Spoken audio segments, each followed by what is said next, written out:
Magandang araw sa inyo mga kaibigan. Itong ating almusalita sa araw na ito, August 2. Ang ebanghelyo natin ngayon ay Matthew 13:54 to 58.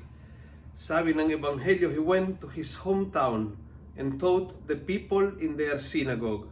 They were amazed and said, "Where did he get this wisdom and this special power?" Magandang tanong, where? Kasi mukhang hindi ito galing sa school, hindi siya galing sa Jerusalem, hindi siya nag-aral sa eskwelahan ni Gamaliel o ng mga sikat na guro ng batas noon. Hindi mayaman ang kanyang mga magulang. Mukhang hindi niya nakuha itong mga bagay na ito sa mga alam natin. So the question, where does he get all this from? Maganda po na may ganyang epekto din tayo. Maganda na sasabihin ng tao sa iyo, saan mo nakukuha yung pasyensya mo?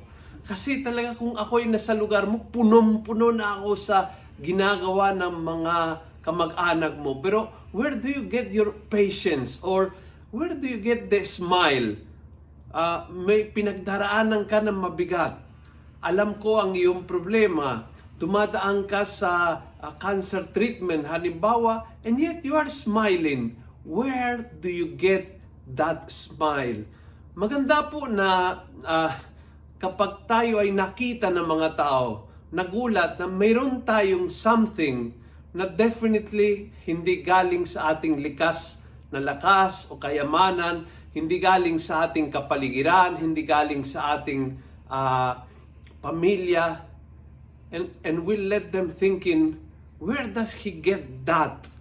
Yun po ay evangelization. Yung momento na nagbabahagi ka na ito nakikita mo, hindi sa akin galing sa Panginoon. Yung extra patient ko, sa Kanya ako kukuha. Kaya yung pagdasal ko everyday malaking tulong. O di kaya itong smile that you see while facing a sickness ay bunga ng araw-araw ng pagsisimba. And so, when you explain kung saan galing, yun po ay pakakataon magpahagi ng mabuting balita. Kung nagustuhan mo ang video ito, pakiusap, pass it on. Punuin natin ang good news ang social media. Gawin natin viral araw-araw ang salita ng Diyos. And God bless.